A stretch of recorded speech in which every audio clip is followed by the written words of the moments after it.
Hi friends, அஸ்ஸலாமு அலைக்கும். Welcome to taste with us Tamil. இன்னைக்கு நாம நிறைய ஹெல்த் பெனிஃபிட்ஸ் உள்ள வாழைப்பூவை எப்படி துவர்ப்பு இல்லாம டேஸ்டியா பண்றதுன்னு தான் பார்க்க போறோம். வாழைப்பூவோட துவர்ப்பு சுவை நிறைய பேருக்கு பிடிக்காது. அதையே நாம எல்லாரும் விரும்பி சாப்பிட்ற மாதிரி எப்படி பண்ணலாம்னு பார்க்கலாம். பெண்களுக்கும் வயிற்றுப்புண் உள்ளவங்களுக்கும் அடிக்கடி வாழைப்பூ சாப்பிட்டா ரொம்ப நல்லது. வாங்க ரெசிபி எப்படின்னு பார்க்கலாம். இதுவரையிலும் எங்க சேனலை சப்ஸ்கிரைப் பண்ணாதவங்க மறக்காம சப்ஸ்கிரைப் பண்ணிக்கோங்க.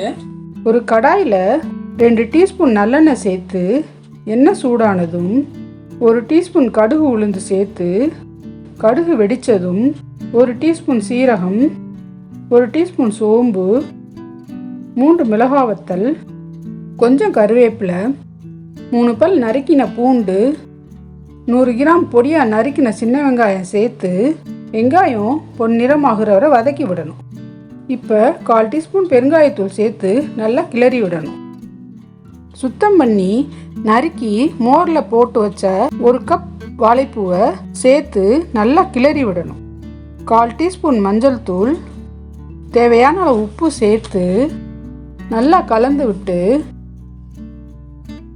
1/4 கப் தண்ணி சேர்த்து நறுக்கின அரை தக்காளியும் சேர்த்து கலந்து மூடி போட்டு 10 நிமிஷம் வேக விடணும். 10 நிமிஷத்துல இடையே எடுத்து வாழைப்பூவை கிளறி விட்டுக்கணும். வாழைப்பூ நல்லா வெந்ததும் நாம ஏற்கனவே வேக வச்ச 1/4 கப் பாசிப்பருப்பை சேர்த்து நல்லா கலந்து விட்டு 1 டேபிள் ஸ்பூன் அரைச்ச தேங்காய் விழுதையும் சேர்த்துக்கணும்.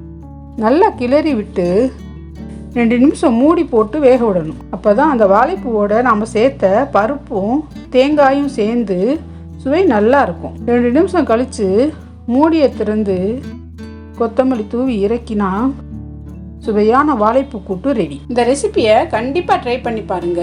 வீடியோ பிடிச்சிருந்தா லைக் பண்ணுங்க, ஷேர் பண்ணுங்க, கமெண்ட் பண்ணுங்க. டேஸ்ட் வித் அஸ் தமிழை சப்ஸ்கிரைப் பண்ணிக்கோங்க. தேங்க்யூ.